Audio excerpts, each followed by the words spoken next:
Ndabahaye amahoro mwese mukunda imico n'akaranga vy'Uburundi.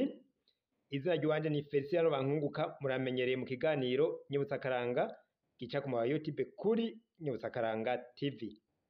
Uyu munsi tuganira iki?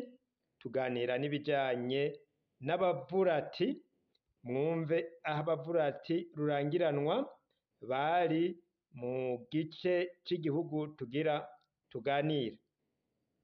Ni inkuru nakuye hariya ku Mpinga, ni muri komine Mpinga Kayove, intara ni Rutana. Abavurati bari bafise igihugu ikihe?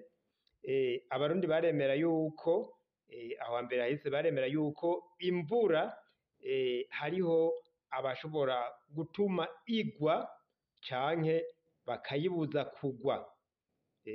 Nk'igihe imvura babona yagomba kugwa, hanyuma hakaza umuntu akavuga ati iyi mvura ntigwe, bamwita umuvurati.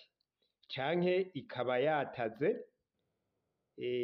hanyuma wa muntu agashobora kuyivuba. Abo nibo bitwa abavurati. None abavurati rurangiranwa bari baherereye he muri ico gice c'igihugu?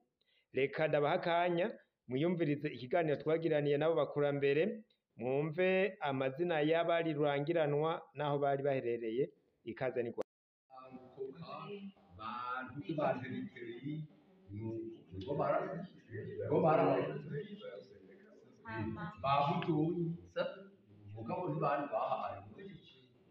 baba mu Gasenga. Abo nibo bari abavurati rurangiranwa.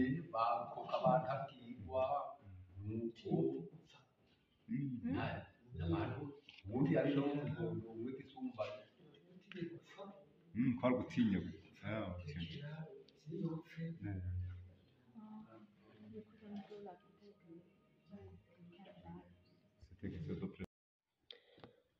Murakoze cyane. Nk'uko mushoboye kubyumva, abavurati rurangiranwa baba aho bita mu Gasenga. Ugomba kuzotembera agashika aho mu Gasenga muca muhumva. Ico kiganiro twakigiraniye n'abakurambere bahariya ku Mpinga. Nababwiye ko ari muri komine Mpinga Kayove, intara ni Rutana.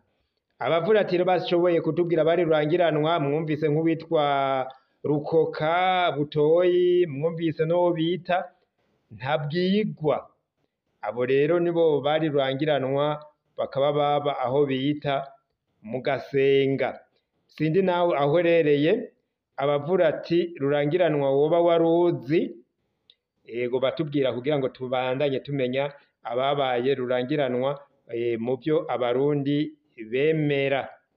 Nuko rero mwese mukunda imico n'akaranga vy'Uburundi, reka ndabasezere, tuzosubira mu bindi biganiro vyo hanyuma. Jewe Feliciano Bankunguka ndabasezeye, tuzosubira mu bindi biganiro. Ndabasezeye vuga nti mugire amahoro.